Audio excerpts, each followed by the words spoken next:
Coming to you from that once-forgotten artery that pulses through the center of the continental United States and into the heart of the Ozarks, Grace Matthews. Looking in from the northern border, our Canadian friend, along with his countrymen feeling the effects of U.S. political issues, Connor Murphy.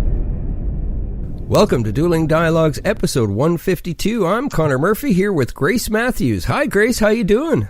I'm doing really well. It's sunny, windy, but sunny. So I'm always good when it's sunny, and I know we can't say the same for you. No, karma has come to bite us in the ass. I was bragging that I still had herbs out in the garden from last summer, and it started snowing 4 days ago and hasn't really stopped. So we've got, 3-4 feet of snow. Who's counting anymore? When you get that high, you do. You quit. Yeah. You got nowhere to shovel it. You just gotta, hope the rains start soon. Yeah, that would be helpful, wouldn't it? Yeah, I'm pretty sure I can't even. It's beautiful, though. Oh, it is. It is. Yeah. I'll definitely send you some pictures. Oh, do for sure. Yeah. So what do we got today? We are reviewing or talking about Hillbilly Elegy. It's a book by J.D. Vance. And we're talking about the book, but we're also talking about the thought that his book inspires. Okay.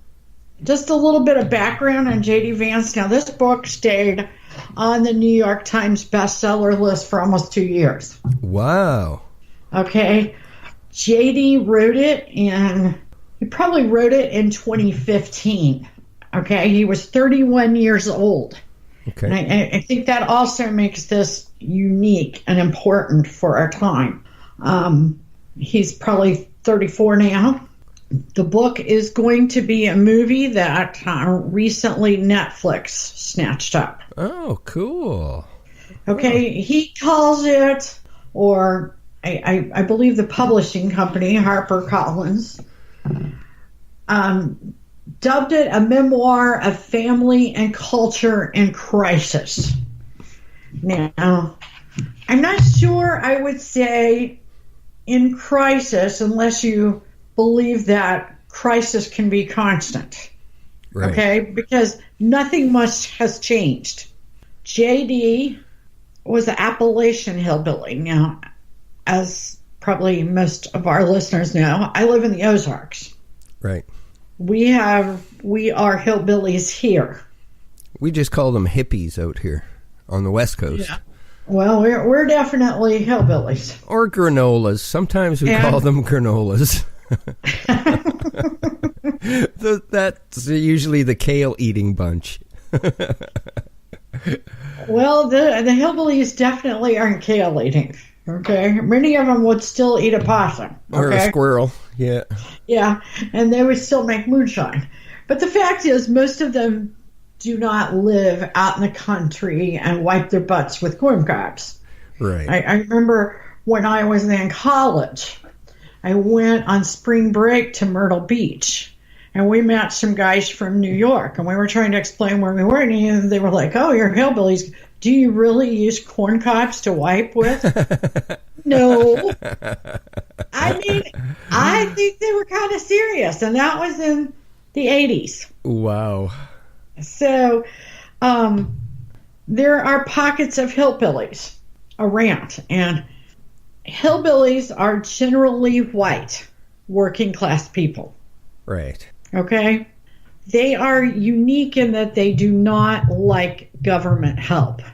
No, they're very independent. In fact, most of them would starve to death before they would take a dime. Yeah. Still a lot live off the grid, which is pretty amazing. That's true. Now, J.D. Vance's hillbillies, his family, his mama and papa, escaped to their plight in Kentucky to Ohio, where his grandfather, we're having whoopee dreams over there. Oliver, wake up. That was too funny. He's getting a little loud with his dreams. Yeah. Anyway, and his grandfather worked in a steel plant to make steel for American-made cars. Right. And through the years, the steel they make steel for different purposes and different cars. So his grandparents were lucky. But being a hillbilly is not just about money. Okay, there is or poverty. Right. It is a train of thought. And it is not about race. Yeah, I think it's a way of life as well. It is sort of a way of life. And I don't know, do you guys have a white working class? Oh, yeah. In Canada that are they making it or are they barely making it? Barely making it. A lot of them work in the oil and gas industry, so right now they're barely making it. Okay. And through the years, these people kind of cycle, don't they? Yeah, for sure. I think that industry has been attracting people from all walks of life right across Canada and abroad. You go to Fort McMurray, and it's probably one of the most diverse places you'll ever see in Canada.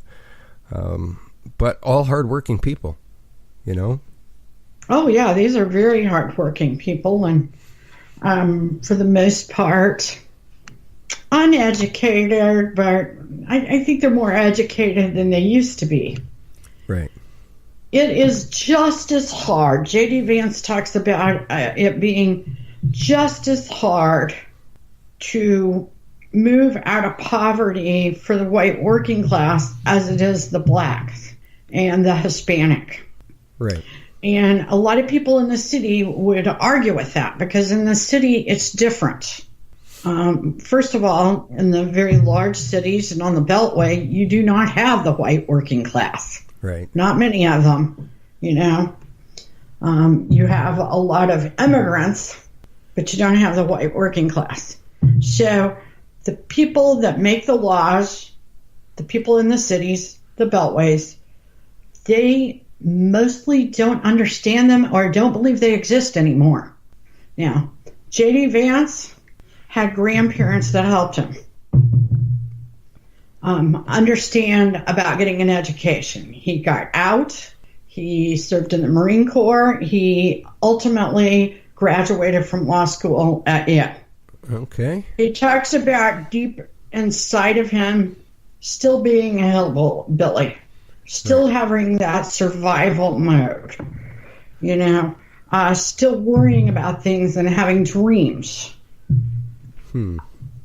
about, you just never trust. I identify with this because my parents were the first generation to move away from the hillbilly life. And I can tell you that it's very difficult, and they don't give up the idealism. J.D. Vance's mother was a drug addict. She would be fine, and then she'd be back on drugs. Right. She had, I believe by the end of the book, it was 5 husbands. Oh, okay. And he had an older sister who mostly took care of him, along with his mama and papa, who were typically close by. His father lived away, and I don't know, his mother wanted one of the dads to adopt him, so she basically severed the rights of his real father, but they reunited later on. But I don't want to get too hung up on that, but I do want the understanding, because a lot of people, the book has become controversial in that he did get out. He did get educated.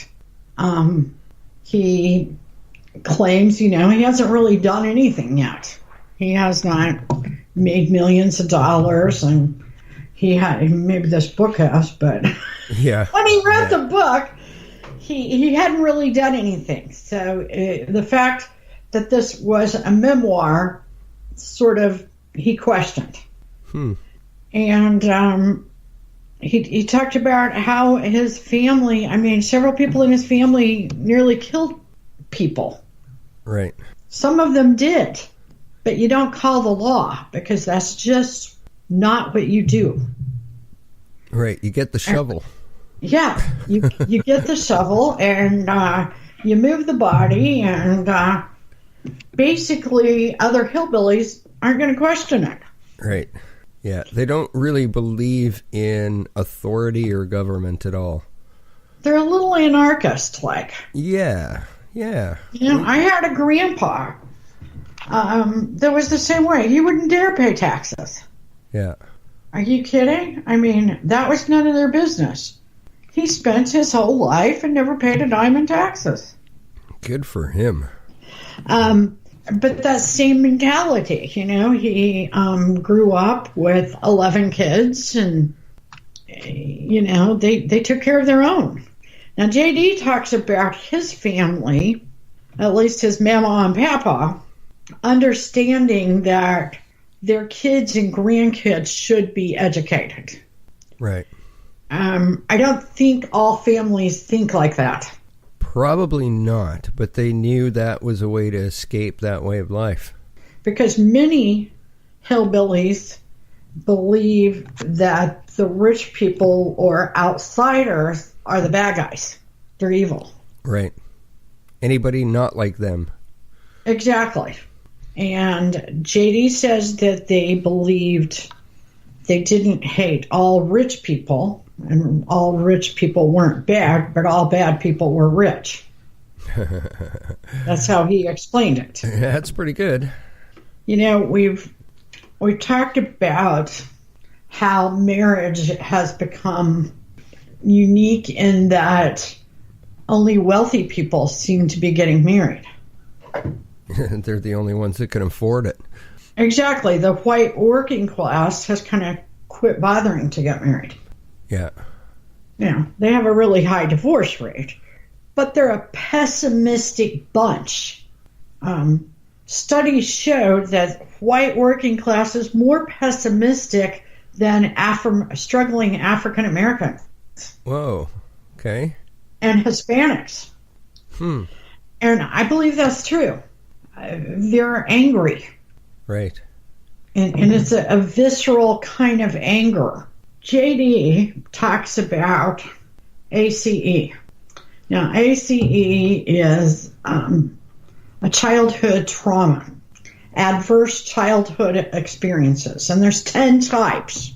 And these things that can happen to you, you will carry with you your whole life. Wow. Okay. Okay. Just to name a few, it's physical abuse, verbal abuse, sexual abuse, physical neglect, emotional neglect, but it also has to do with a sick parent, a parent that is on drugs, right? Certain economic losses, and people in this hillbilly working class are actually haunted with these traumas. He said on the scale he had 7 of them. Now, I will tell you that you can test these at ACES2high.com. Okay. And you can see if you have, those childhood experiences that are stressful and, causing you problems.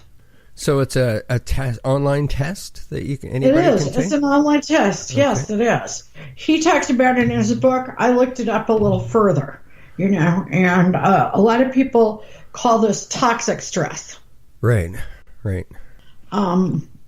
We know that this working class group, first of all, hillbillies live, like I said, in different pockets. There are people in Louisiana that call themselves hillbillies. Look at the duck people. Right. They kind of pretend to be hillbillies. They're not really. But they do carry some of those attitudes. Yeah, for sure. I mean, they're still out squirrel hunting. Hillbilly does. Yeah, exactly. And eating them. Yeah. Which is very scary. The class upward movement is something that's important when you talk about this, because that's where you move out of your class. And like I said earlier, my parents were the first generation to move out of a class. Right. And we're talking there. We're talking about professionally, career wise. Okay. Right. You know how you can say, well, maybe they say this in Canada. You know, you can take the guy out of Canada, but you can't take Canada out of the guy. Right. You know, because you are where you come from. Yeah. And you may change, you may learn things, but it's always there. The upward class movement, which we pretend is, you know, just a free-for-all, especially if you're white. Well, statistics show us that's not true. It's not happening. I mean, everyone moved upward after World War II. Right. You know, those people were amazing, but also the economy, the situation, you know. We had great blue-collar jobs then because manufacturing was at a peak. And we were making more cars. We were, you know, we were such a consuming society. Right. Trump has added some manufacturing jobs that everybody said wouldn't happen. But we're not going to go back and see those days of World War II. You would think that with the, I don't know, the loans, scholarships, community colleges, that we would be moving those white collar or those you know, those hillbilly working class people up the ladder. Right. But we're not. Well, interesting thing has happened here recently in the province of BC. The government has awarded free post-secondary education to anybody that was once a, you know, under their parents were getting some sort of financial aid, like right. from the province, like welfare or whatever. If you were a child and that was going on, then your post-secondary is free. So it's kind of a step out, trying to get out from that poverty, right? Right. Well, and that's a good thing. But JD would say, and I would say, it doesn't do much for this class because they won't accept it. Yeah. And they don't accept help. And I can tell you of a lot of situations. I could get in my car and drive you to 10 situations right now where people need help. They could get help and they won't accept it. Proud people. But that also makes them people that want to build that wall. It makes people that live next to them want to build that wall. Yeah. Because how can you help these people if they won't accept things like scholarships, jobs? Well, the way you help them is creating more jobs. And Trump tapped into that. He understands that. Why does he understand it? I have no idea. He also understands that the depression and the pessimism causes these pockets to have the worst drug problems. Yeah. Often alcohol right in there, too. Oh, absolutely. But I tell you what, some of these drugs are so much cheaper than alcohol. Yeah. That they turn to them purely from an economic standpoint. Yeah. Heroin is cheaper than alcohol. Yeah, exactly. Unless they're making their own alcohol, which many do. Well, they do, the ones that live out of the city. The thing about it is, most hillbillies do not live out of the city anymore. You know, that's, I mean, there's certainly places, and in Arkansas, they definitely do so more than in Missouri. Right. Where J.D. Vance, that area, he's talking about the Rust Belt. Most of them don't live out of the city. They live in sort of impoverished areas of the city. But this upward mobility really stopped in the 70s. And we really have seen basically none since the 70s. That is a systemic failure in the United States. And one that says, maybe we should just take a breath before we start letting people pour over open borders. Yeah. Because we're we're not getting it right for these people that are already here. Yeah, they're probably the ones that are suffering. If all these people did accept help like they deserve and they qualify for, we would be broke. You got to think about that too. Yeah. I mean, in a town like this, where the average income in Springfield, Missouri, right now for a family is $30,000 a year. Wow. That's a family of 4. That's a family. Yeah. 52% of the people here are on some sort of government aid. You have the very, very poor, and you have very wealthy. You really don't have anything in between. We should be elevating this very poor, at least the ones that are capable, into the middle class with good jobs. But we have like one factory here. Right. So despite Trump's ability to add jobs, there are still pockets like Springfield, Missouri. They got nothing. Yeah.